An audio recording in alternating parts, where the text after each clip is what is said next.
You ask Tiger to solve. This deals with linear equations with one unknown.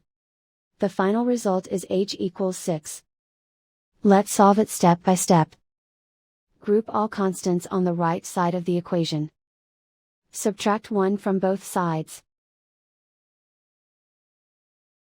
Simplify the arithmetic.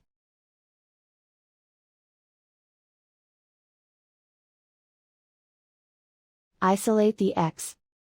Divide both sides by 5. Simplify the fraction.